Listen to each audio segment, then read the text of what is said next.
Mon frère a glissé et a brisé la sculpture d'anniversaire de 4500 $ que je venais tout juste de dévoiler après que j'ai refusé de lui acheter une nouvelle voiture. Il a souri, my bad. Maman a balayé ça d'un revers de main. Tu sais qu'il fait des bêtises quand on lui dit non. Je n'ai pas haussé la voix. Ce soir-là, j'ai retiré mon nom de son assurance et j'ai arrêté les virements mensuels. La vraie panique a frappé à 8h57 du matin quand un avis officiel est arrivé dans leur boîte mail. Je m'appelle Ethan. J'ai 32 ans, et s'il y a une chose que j'ai apprise au cours de la dernière décennie, c'est que être fiable vous rend invisible. J'ai été celui que ma famille appelle quand le loyer manque, celui qui envoie de l'argent sans poser de questions, celui dont le nom figure sur des polices d'assurance que je n'ai pas choisi d'ouvrir. Mon petit frère Jackson a 27 ans. Il n'a pas travaillé un seul jour depuis qu'il a obtenu son diplôme universitaire en 2020. Pas un seul. Maman appelle ça une phase.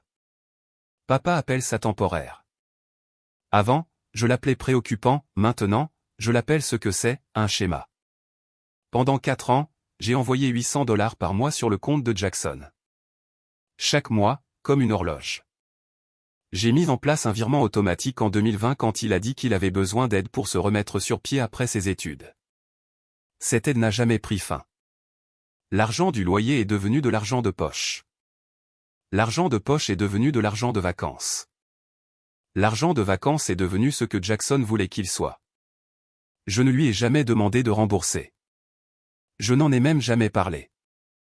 C'est ce que fait la famille, non? On aide. On reste silencieux. On maintient la paix. Jackson conduit une Audi de 2019.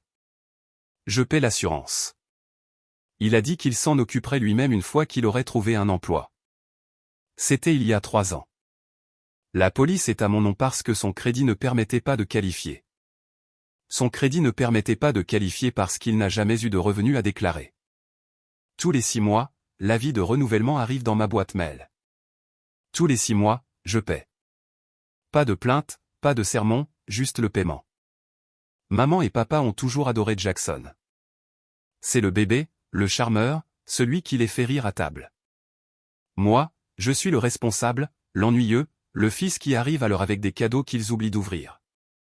Quand j'ai été promu analyste senior il y a 2 ans, maman m'a félicité puis a demandé si je pouvais aider Jackson avec son paiement de voiture ce mois-là. Quand j'ai acheté ma première propriété d'investissement l'année dernière, papa a demandé si Jackson pouvait y rester gratuitement pendant qu'il se débrouillait. J'ai dit non. C'était la première fois que je disais non à propos de Jackson. Papa ne m'a pas parlé pendant 2 semaines. J'ai vu ce schéma se répéter toute ma vie adulte. Jackson reçoit, je donne. Jackson échoue, je rattrape. Jackson sourit, je reste silencieux. C'est un rythme que je connais trop bien, une danse que je fais depuis que j'ai 23 ans et lui 18. Mes parents ont célébré leur 35e anniversaire de mariage le mois dernier. Ils voulaient une petite fête, famille proche, un bon dîner. J'ai proposé d'organiser ça chez moi puisque j'ai de la place. Maman était ravie. Papa a dit que ce serait bien d'avoir tout le monde ensemble. Jackson a dit qu'il apporterait du vin. Il ne l'a pas fait. J'ai acheté 6 bouteilles la veille au soir. J'ai passé 3 mois à planifier quelque chose de spécial pour eux. Pas juste le dîner, pas juste les décorations. J'ai commandé une sculpture, une pièce sur mesure, marbre blanc de Carrare, 30 cm de haut. Le design montrait 2 anneaux entrelacés avec leurs initiales gravées en écriture élégante le long des courbes. L'artiste était une sculptrice que je suivais depuis des années. Son travail avait été exposé dans des galeries à travers l'État. Elle m'a demandé 4500 $. Je n'ai pas hésité. J'ai viré la compte le jour même. La sculpture est arrivée une semaine avant la fête. Je l'ai déballée seule dans mon salon et je l'ai regardée pendant 20 minutes. Son poids, sa douceur, la façon dont la lumière jouait sur la surface. On aurait dit quelque chose qui appartenait à un musée. J'imaginais le visage de mes parents quand je la dévoilerais. J'imaginais ma mère pleurer. J'imaginais mon père dire enfin qu'il était fier de moi, pas parce que j'envoyais de l'argent ou payais des factures, mais parce que j'avais pensé à quelque chose de significatif, de permanent. J'ai posé la sculpture sur un piédestal en bois près de la cheminée. Je l'ai couverte d'un tissu de soie noire. Je n'en ai parlé à personne. Je voulais que ce soit une surprise. Le matin de la fête, je me suis réveillé plus léger que depuis des mois. J'ai nettoyé la maison. J'ai arrangé des fleurs. J'ai mis la table avec soin. Tout semblait parfait. J'ai même laissé croire que cette fois, peut-être cette fois, ma famille me verrait différemment. Je pensais que c'est ce que faisait la famille, ils vous célébraient, ils honoraient l'effort, ils remarquaient le sacrifice. J'avais tort. La fête a commencé à 18h. Tout le monde est arrivé à l'heure sauf Jackson. Il est entré à 18h40 sans excuse et sans vin. Maman l'a serré dans ses bras comme s'il était parti des années. Papa lui a tapé dans le dos et a ri à propos de la circulation. Je n'ai rien dit. J'ai servi les boissons. J'ai servi les hors-d'œuvre. J'ai joué le rôle que je jouais toujours, l'hôte fiable, le fils invisible. Le dîner s'est bien passé. Les conversations ont coulé. Mes parents avaient l'air heureux. Vers 20h, je me suis levé et j'ai raclé la gorge. J'ai dit à tout le monde que j'avais préparé quelque chose de spécial. Je suis allé à la cheminée et j'ai retiré le tissu noir du piédestal. La sculpture brillait sous la lumière douce. Le marbre semblait presque vivant. Les anneaux s'entrelacèrent parfaitement. Leurs initiales capturaient la lueur des bougies sur la table à manger. Maman a poussé un cri étouffé. Papa s'est penché en avant. Pendant 5 secondes, la pièce était silencieuse. Puis ma mère a commencé à pleurer. Elle s'est levée et s'est approchée. Elle a touché le bord de la sculpture avec des doigts tremblants. C'est la plus belle chose que quiconque nous ait jamais donnée. Papa a hoché la tête. Il n'a rien dit, mais ses yeux étaient humides. Ce silence, ce moment, c'était comme tout ce que j'avais attendu, validation, reconnaissance, amour qui n'était pas conditionnel à ce que je pouvais fournir. Puis Jackson a parlé. Ça a dû coûter une fortune. Je me suis tourné vers lui. Il était appuyé en arrière sur sa chaise, bras croisés, souriant d'un air moqueur. Oui, mais ça en valait la peine. Jackson a ri. Tu sais ce qui vaut aussi la peine?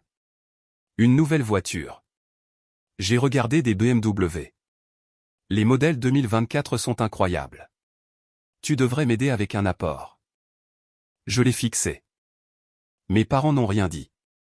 Ils regardaient juste entre nous comme s'ils attendaient que je sois d'accord. Je ne t'achète pas de voiture, Jackson. Son sourire a disparu. Pourquoi pas? Tu as de l'argent. Tu m'aides toujours avec d'autres trucs. Quelle est la différence? La différence, c'est que tu n'as pas besoin d'une nouvelle voiture. Tu as besoin d'un emploi. La pièce est devenue silencieuse. Ma mère a baissé les yeux.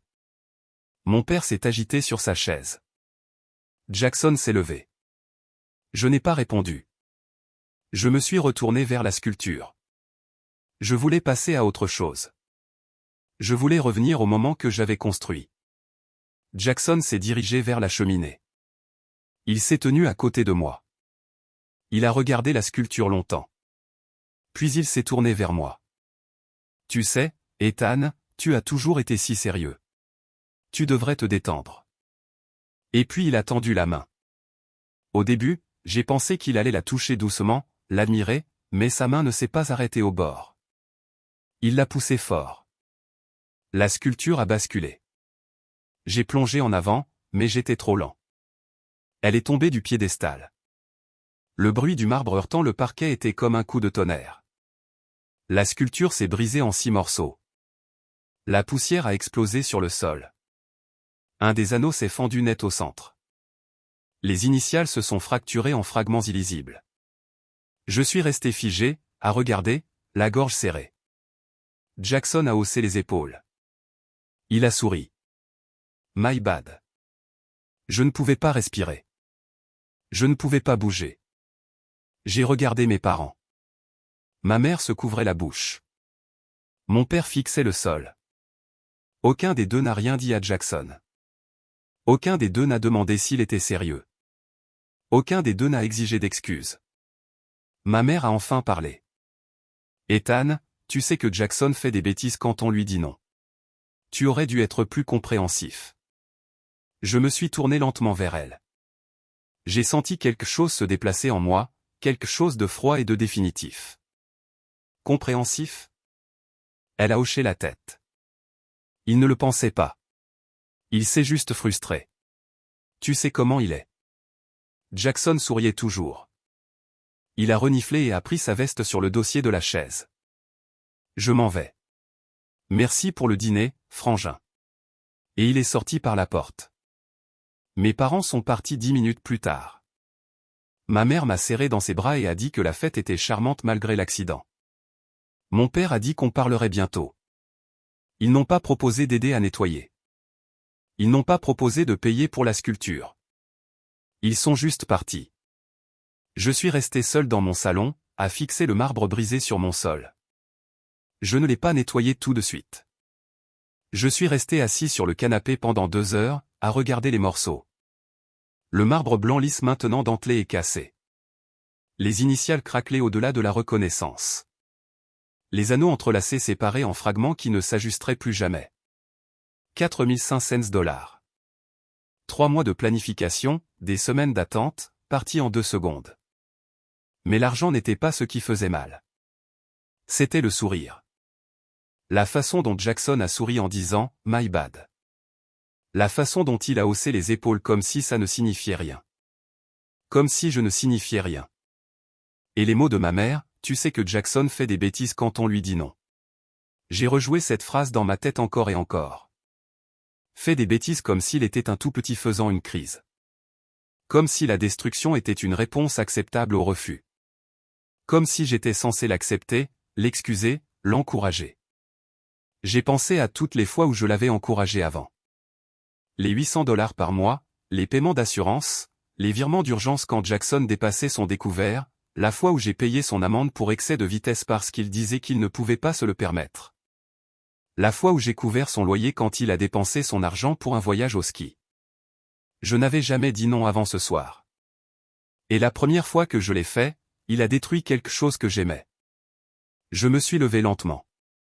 Mes jambes étaient lourdes. Je suis allé à la cheminée et je me suis agenouillé. J'ai ramassé un des morceaux cassés. Il était tranchant. Le bord a coupé ma paume, mais je ne l'ai pas lâché. Je l'ai tenu et j'ai fixé l'initiale fracturée. J'ai pensé au silence de mon père. La façon dont il regardait le sol au lieu de Jackson. La façon dont il est parti sans dire un mot à son plus jeune fils. Ce silence m'a tout dit de ce que j'avais besoin de savoir. Il choisirait toujours Jackson. Il l'excuserait toujours. Il s'attendrait toujours à ce que j'absorbe les dommages. J'ai posé le morceau doucement. Je me suis levé. Je suis allé à mon bureau dans le coin de la pièce. J'ai ouvert mon ordinateur portable. L'écran brillait dans l'obscurité. Je me suis connecté à mon compte bancaire. J'ai regardé l'historique des virements automatiques. 4 ans de paiement, 800 $ chaque mois, 57 600 $ au total. J'ai ouvert un autre onglet. Je me suis connecté au portail d'assurance. Le nom de Jackson était listé sous ma police. Prime payée en totalité pour les 6 prochains mois. Je suis resté assis longtemps. Mes mains planaient au-dessus du clavier. Je ne me sentais pas en colère. Je ne me sentais pas triste. Je me sentais calme, clair, comme si j'avais marché dans le brouillard pendant des années et qu'il s'était soudain levé. J'ai cliqué sur le premier bouton, puis le second, puis je me suis déconnecté. J'ai fermé l'ordinateur. Je me suis levé et je suis allé à la cuisine. Je me suis servi un verre d'eau. Je l'ai bu lentement. J'ai regardé par la fenêtre la rue en bas. Les voitures passaient. Les lumières clignotaient. Le monde continuait de tourner. J'ai pensé à appeler Jackson, lui dire ce que j'avais fait, mais je ne l'ai pas fait.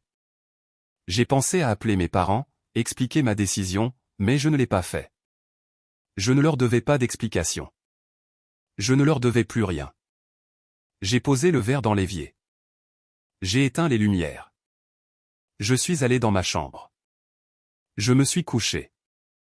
J'ai fixé le plafond, et pour la première fois depuis 4 ans, je me suis senti léger. Je me suis réveillé à 6 heures. Je n'ai pas beaucoup dormi. Mon esprit revenait sans cesse aux mêmes souvenirs, des schémas que j'avais ignorés pendant des années. Quand j'avais 16 ans, J'ai économisé pour un PC de jeu. J'ai travaillé le week-end dans un supermarché, rangé des rayons, mis des courses en sac, économisé chaque dollar.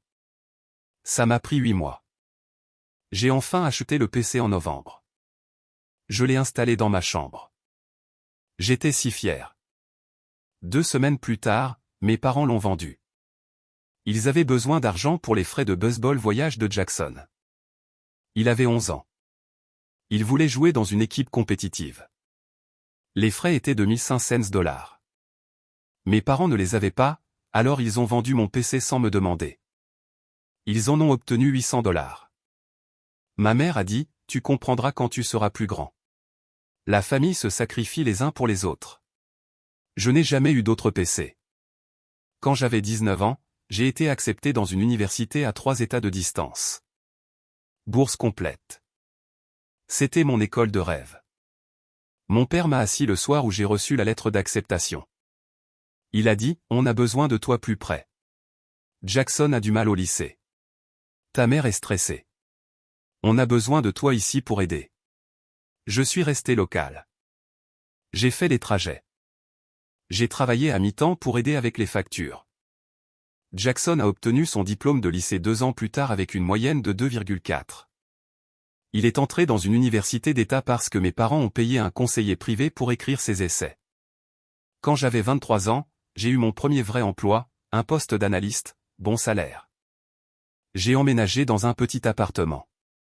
J'étais excité d'avoir enfin mon propre espace. Jackson avait 18 ans. Il venait de commencer l'université. Il m'a appelé en pleurant une nuit. Il a dit que son colocataire était terrible. Il a dit qu'il ne pouvait pas se concentrer. Il a dit qu'il avait besoin de son propre endroit. Mes parents m'ont appelé le lendemain. Ils ont dit que Jackson avait du mal. Ils ont dit que je devrais le laisser rester avec moi jusqu'à ce qu'il se débrouille. J'ai dit, je viens d'emménager. J'ai besoin d'espace. La voix de ma mère est venue ferme, c'est ton frère. C'est ce que fait la famille. Jackson a emménagé 3 jours plus tard. Il est resté 2 ans. Il n'a jamais payé de loyer. Il n'a jamais acheté de courses. Il mangeait ma nourriture. Il utilisait mon Internet. Il laissait des saletés partout. Quand je lui ai enfin demandé de partir, mon père a arrêté de me parler pendant 1 mois. J'ai pensé à tout ça allongé au lit, le PC, la bourse, l'appartement, l'argent, le silence, les excuses. J'ai pensé au nombre de fois où je m'étais plié, au nombre de fois où j'avais cédé, au nombre de fois où j'avais avalé ma frustration parce que maintenir la paix était plus facile que de tenir tête. Et j'ai pensé à la veille, la sculpture, le sourire, les mots. My bad. Tu sais que Jackson fait des bêtises quand on lui dit non. Je me suis assis. J'ai pris mon téléphone sur la table de nuit. J'ai ouvert mes emails. Il y avait 2 nouveaux messages. Le premier venait de la compagnie d'assurance, confirmation d'annulation de police. Effective immédiatement. Le second venait de ma banque, confirmation d'annulation de virement automatique. Aucun paiement futur prévu. J'ai fixé l'écran. Mes mains étaient fermes. J'ai entendu la voix de ma mère dans ma tête, c'est ce que fait la famille. J'ai dit doucement à la pièce vide, plus maintenant. Je me suis levé du lit.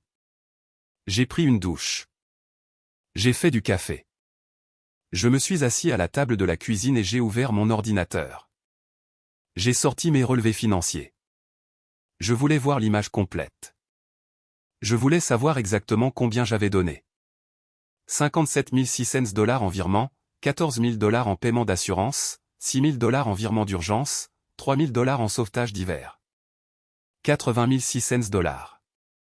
J'ai fermé l'ordinateur. Je n'ai pas ressenti de regret. Je me suis senti libre. La première notification est arrivée à 8h57 du matin. J'étais à mon bureau, café en main, en train de revoir les rapports trimestriels. Mon téléphone a vibré, puis encore, puis 3 fois de suite. Je l'ai ignoré. J'ai continué à travailler, mais les vibrations n'ont pas arrêté. À 9h15, j'ai enfin regardé. 6 appels manqués de Jackson, 4 SMS, 2 messages vocaux. J'ai ouvert les SMS. Le premier disait « Yo, Pourquoi mon assurance est annulée? Le second disait, je viens de recevoir une lettre. Ça dit police terminée. Qu'est-ce qui se passe? Le troisième disait, appelle-moi. Le quatrième disait, c'est pas drôle. Je n'ai pas répondu. J'ai posé mon téléphone face contre table et je suis retourné au travail. À 10h30, ma mère a appelé. J'ai répondu. Ethan, Jackson est très contrarié. Il dit que tu as annulé son assurance. Oui. Il y a eu une pause. Pourquoi tu as fait ça? Parce que je ne paie plus pour ça. Mais il a besoin d'assurance. Il conduit tous les jours. Alors il peut la payer lui-même. Tu sais qu'il n'a pas d'emploi en ce moment. Comment il est censé se le permettre? Je ne sais pas, maman. C'est son problème. Elle est restée silencieuse un moment. Puis sa voix s'est faite tranchante. C'est à cause d'hier soir, hein? Tu le punis à cause d'un accident. Ce n'était pas un accident. Il a détruit quelque chose exprès, et je ne le punis pas. Je ne l'aide simplement plus. Tu es cruel. Je dois y aller. Et j'ai raccroché. Mon téléphone a vibré immédiatement après. Cette fois c'était mon père. Je n'ai pas répondu. À midi, Jackson a appelé encore. J'ai laissé sonner. Il a laissé un autre message vocal. Je l'ai supprimé sans écouter.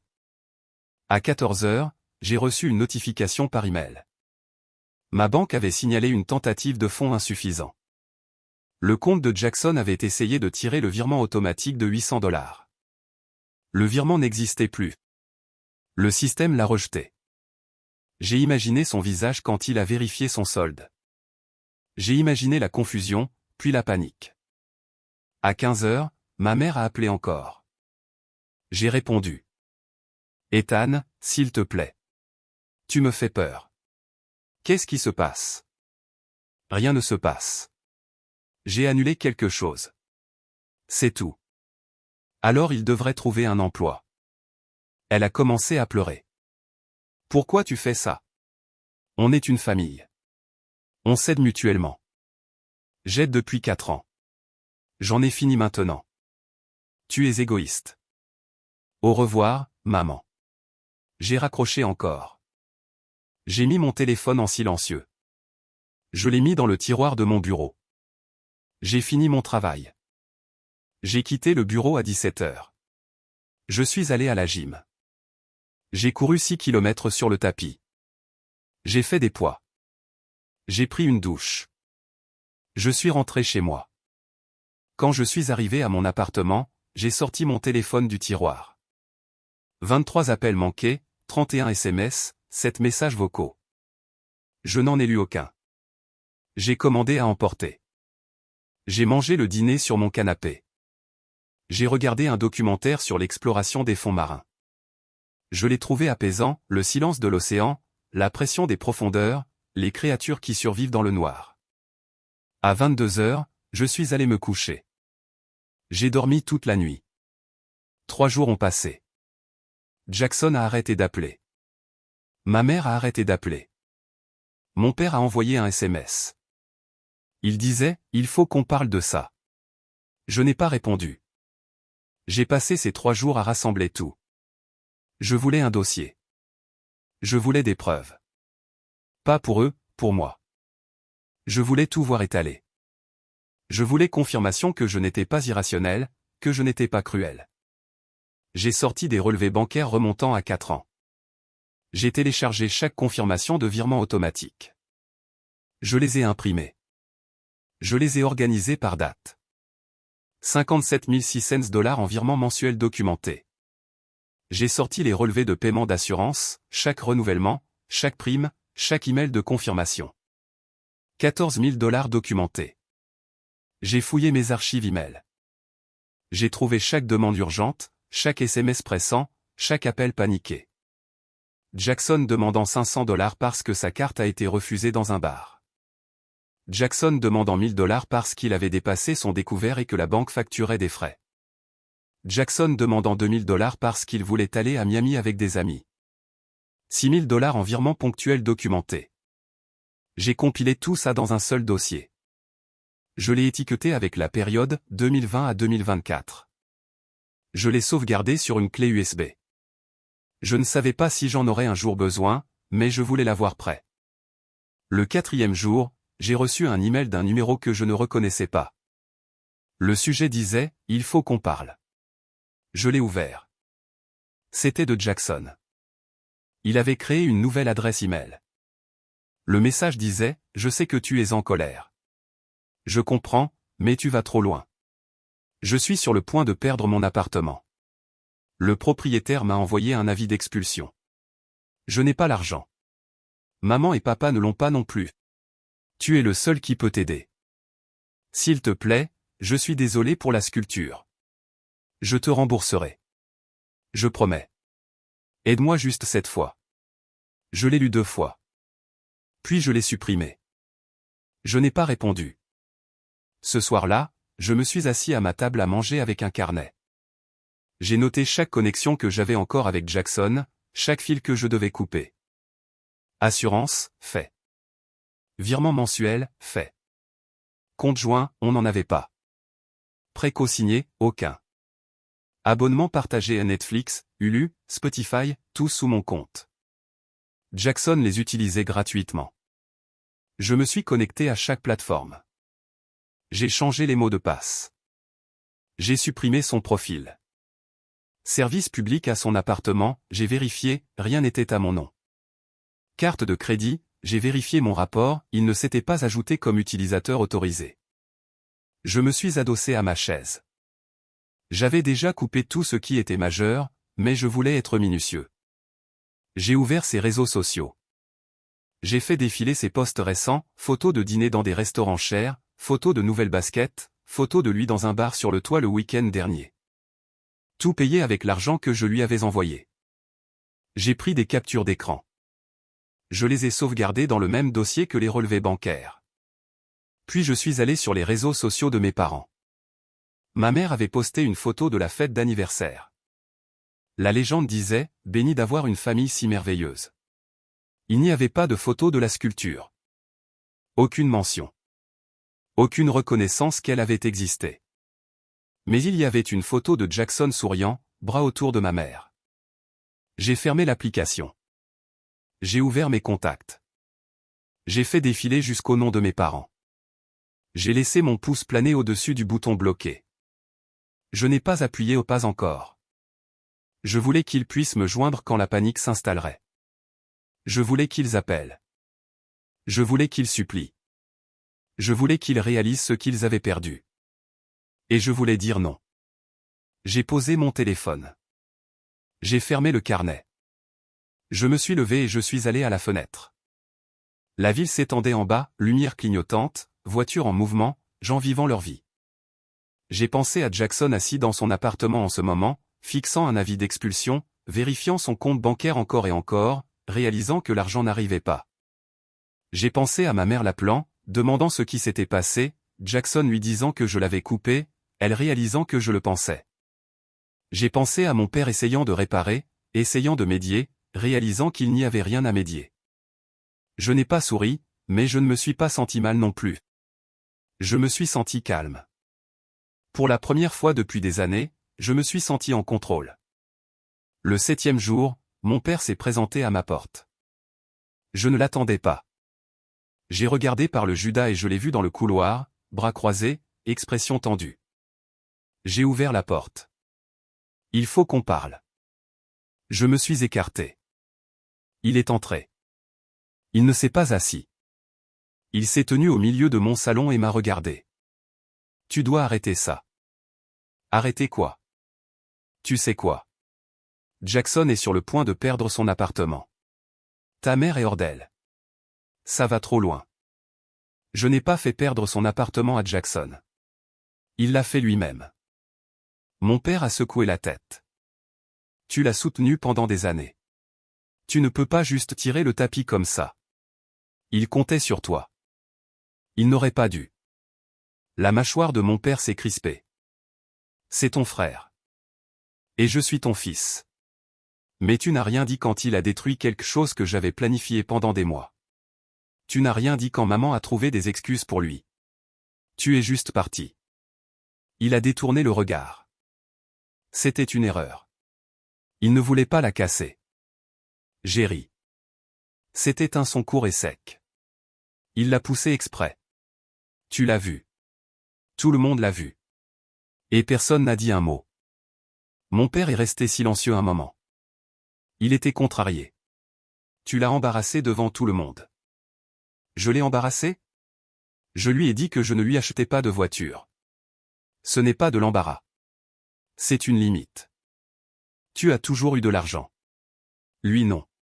Tu devrais être plus généreux. Je l'ai fixé. J'ai senti quelque chose de froid se poser dans ma poitrine. J'ai donné à Jackson plus de 80 000 $ en 4 ans. J'ai payé son assurance. Je l'ai sorti de découvert. Je lui ai viré de l'argent chaque mois sans question. Et la première fois que je dis non, il détruit quelque chose que j'aime. Et tu es là à me dire que je devrais être plus généreux. Mon père a cligné des yeux. 80 000 $? Je suis allé à la table à manger. J'ai pris le dossier. Je le lui ai tendu. Il a ouvert le dossier. Il a feuilleté les pages. Son expression a changé, confusion, puis choc. Je ne savais pas que c'était autant. Tu n'as jamais demandé. Il m'a regardé. Pourquoi tu lui as donné autant? Parce qu'il demandait. Parce que toi et maman attendiez que je le fasse. Parce que je pensais que c'est ce que faisait la famille. Il a posé le dossier sur la table basse. Ethan, je comprends que tu sois contrarié, mais tu ne peux pas juste l'abandonner. Il a besoin d'aide. Il a besoin d'un emploi. La voix de mon père a monté. Il essaie. Non, il n'essaie pas. Il n'a postulé à aucun emploi en 3 ans. J'ai vérifié son LinkedIn, il n'a pas été mis à jour depuis 2021. Il n'essaie pas.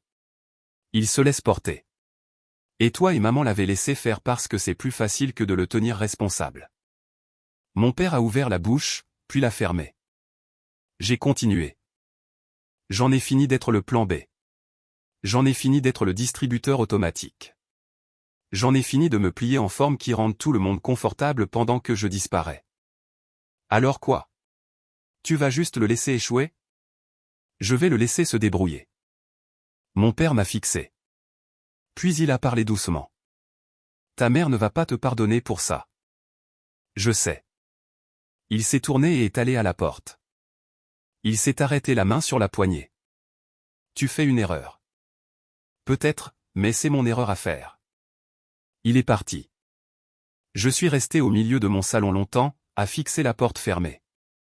Puis je suis allé à la table à manger. J'ai pris mon téléphone. J'ai ouvert mes messages. Jackson avait envoyé 14 SMS de plus dans la dernière heure. Le plus récent disait, « S'il te plaît, je t'en supplie. Je ferai n'importe quoi. Aide-moi juste une dernière fois. » J'ai tapé une réponse, « Tu as eu 4 ans d'aide. Tu as choisi de casser quelque chose qui comptait pour moi. Maintenant tu vas voir ce que ça fait quand le soutien est retiré. Bonne chance. » J'ai appuyé sur envoyer. Puis j'ai bloqué son numéro.